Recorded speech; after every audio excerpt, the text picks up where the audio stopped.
చెప్పేవారు చంద్రబాబు అయితే వినేవాడు వెర్రి వెంగళప్పట. సీఎం చంద్రబాబు గురువారం నిర్వహించిన మీడియా సమావేశం అచ్చం ఇలాగే సాగింది. వినేవాళ్లు ఏమనుకుంటారో అన్న స్పృహ కూడా లేకుండా ఆద్యంతం ఆయన గప్పాల ప్రవాహం సాగింది. ఈయనకు ఐటీ కార్యదర్శి కాటమనేని భాస్కర్ కూడా బుర్రకథలో మాదిరిగా తానా అంటే తందానా అన్నట్లుగా వంతపాడారు. ఏ రిజర్వాయర్లోకి ఎంత నీరు వస్తోందో, ఎంత నీటిని విడుదల చేయాలో టెక్నాలజీతో ఇప్పుడు తెలుసుకున్నట్లు ముఖ్యమంత్రి గొప్పగా చెప్పారు. నిజానికి కేంద్ర జలసంఘం దేశంలోని ముఖ్యమైన జలాశయాల ప్రత్యక్ష నిల్వ సామర్థ్యాన్ని పర్యవేక్షిస్తూ ఎప్పటికప్పుడు బులెటిన్లు విడుదల చేస్తూ ఉంటుంది.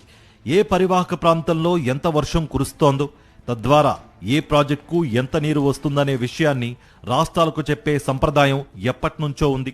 కానీ చంద్రబాబు మాత్రం ఇప్పుడే టెక్నాలజీ ద్వారా ఈ విషయాన్ని అవపోసన పట్టినట్లు చెప్పడం ఆశ్చర్యం కలిగిస్తోంది. డ్రోన్స్, సీసీ కెమెరాల ద్వారా ఎక్కడ వరద నీరు ఉందో గుర్తించి ఆ నీటిని డ్రై చేశామని సీఎం చెప్పారు. ఇలాంటి రియల్ టైం వ్యవస్థ దేశంలోనే కాదు, ప్రపంచంలో కూడా ఎక్కడా లేదన్నారు. అయితే డ్రోన్లు, సీసీ కెమెరాలు కూడా కొత్తగా వచ్చినవి కావు, ఎప్పటినుంచో ఉన్నాయి. అన్ని ప్రభుత్వాలు వీటిని అవసరమైనప్పుడల్లా అవసరమైన మేరకు ఉపయోగిస్తూనే ఉన్నాయి. రాష్ట్రంలోని అన్ని కుటుంబాల్లో ఎంతమంది ఉన్నారో తెలుసుకునేందుకు జియో ట్యాగింగ్ చేశామన్నారు. నిజానికి ఈ విధానం వైఎస్ఆర్సీపీ ప్రభుత్వంలో ఎప్పుడో అమలు చేశారు.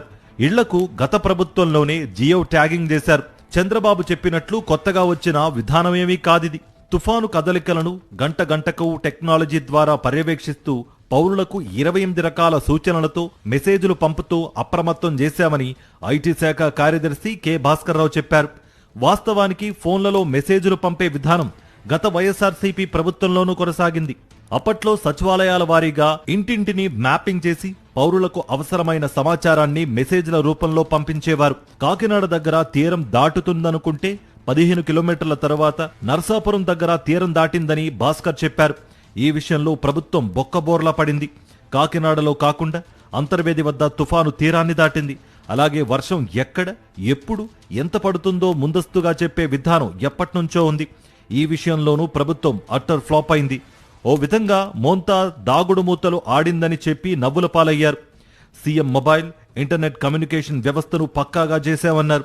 ఇవన్నీ కూడా ఎప్పటినుంచో అమల్లో ఉంటే సీఎం చంద్రబాబు, ఐటీ కార్యదర్శి భాస్కర్ ఇప్పుడు తామే కనిపెట్టి అమలు చేసినట్లు చెప్పుకోవడం నవ్వు పుట్టిస్తోంది.